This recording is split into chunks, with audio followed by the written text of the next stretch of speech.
Olá, eu sou Lia Weiner-Schuckmann e esse é o programa Entrevista Branquitude. Uma das características fundamentais da branquitude é ter o poder de nomear o outro, negros, indígenas, asiáticos, mas pouco se fala sobre o que estes grupos pensam sobre os brancos.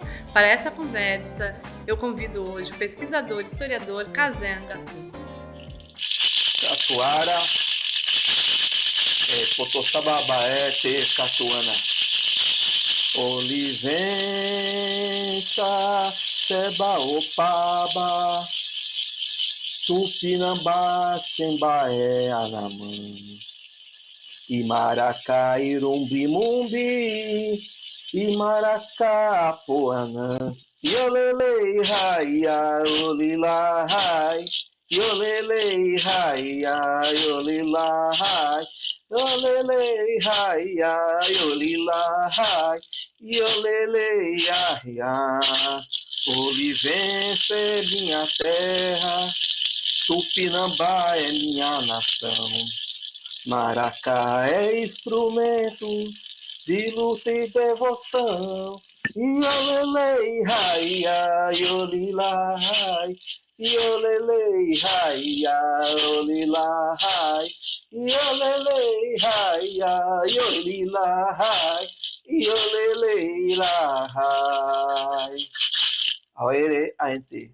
Bem-vindo, Kazem Gatun. Eu agradeço muito você no programa Entrevista Branquitude. Eu sou admiradora do teu trabalho e vai ser um prazer estar aqui com você e ouvir o que você, como historiador indígena, tem para nos falar sobre quem é o branco.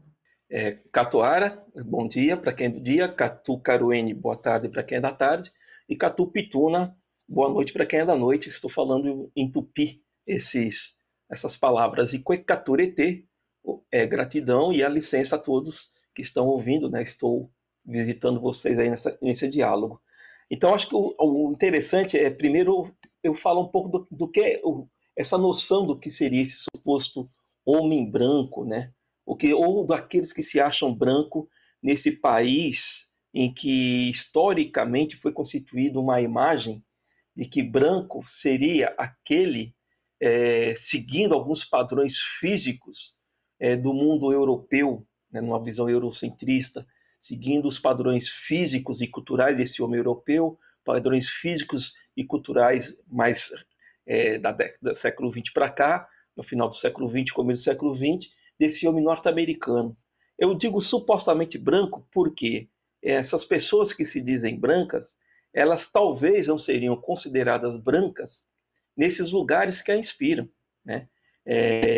Há um desejo dessa elite que se diz branca, ou dessas pessoas que se dizem branca, seguir esses padrões raciais, né? Entre aspas, raciais, da Europa, né? Portanto, às vezes, né, esses padrões raciais da Europa não é só a tez, a cor da pele branca, não é só ter os olhos claros, né? Ser branco, de acordo com as teorias raciais desde o século XVIII e XIX, como nos ensinam os historiadores, os antropólogos, ser branco é para além da tez da pele, né?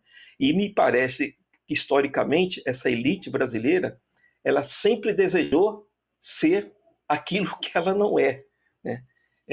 Mesmo no século XVI, com a chegada dos portugueses, esses portugueses que vêm para cá, nós chamamos índios de invasões europeias, eles chamam de colonização europeia, eles são degradados, em boa parte deles, né, da Europa, de Portugal, e por vezes nem eram considerados brancos na própria Europa, né?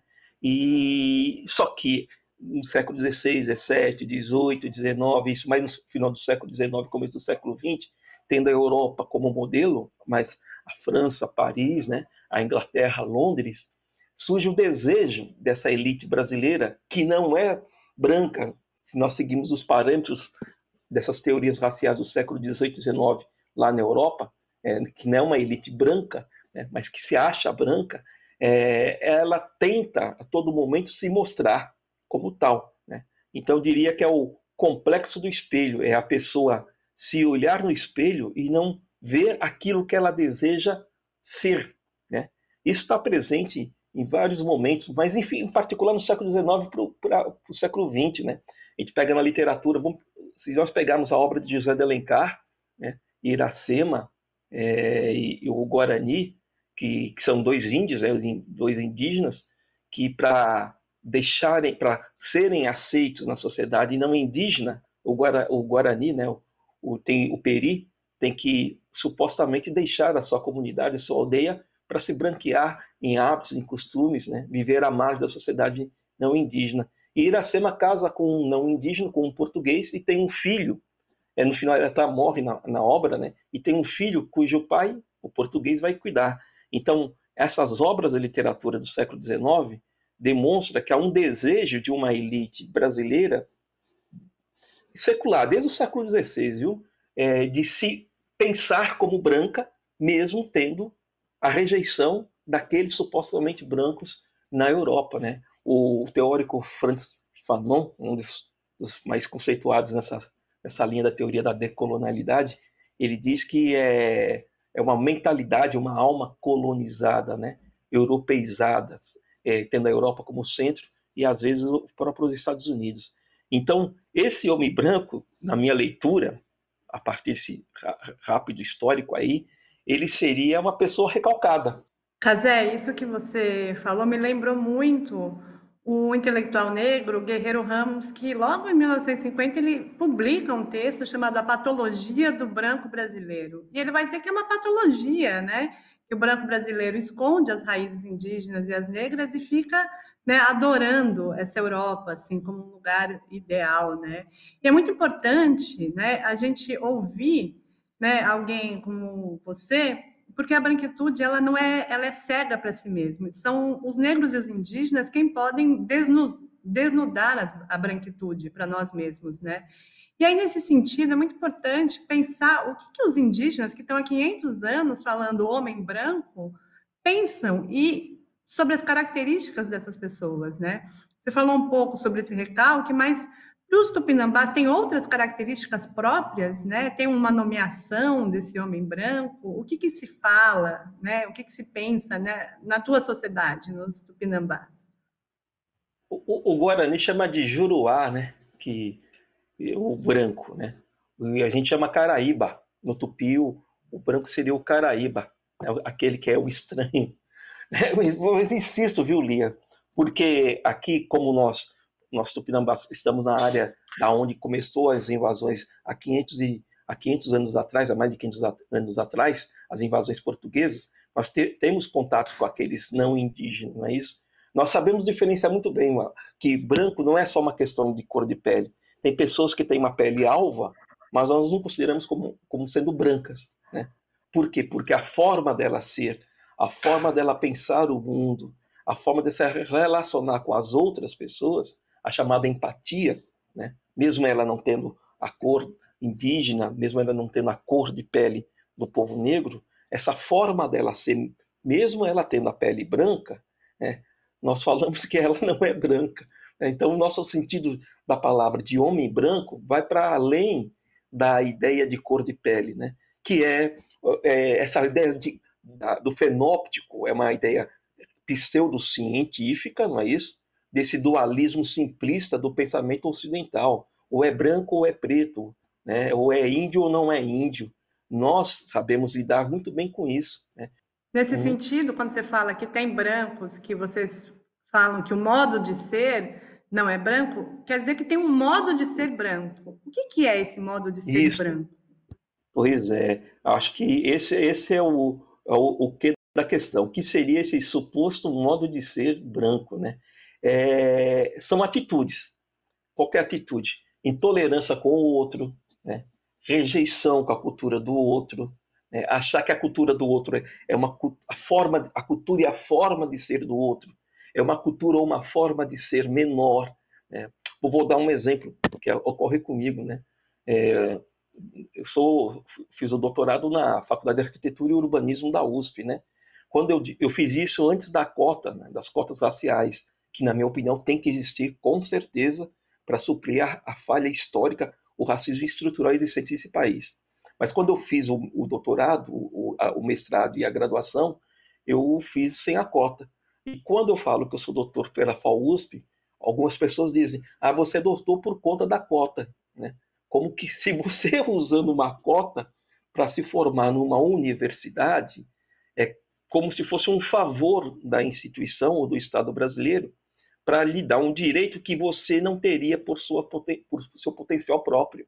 Então, essa relação com o índio, com o negro, com o caboclo, com o caipira, com o caiçara, com o outro que esse supostamente branco acha que não é branco, essa relação com ele é o elemento que mais define a arrogância, né? A arrogância social, cultural, a típica frase: você sabe com quem você está falando?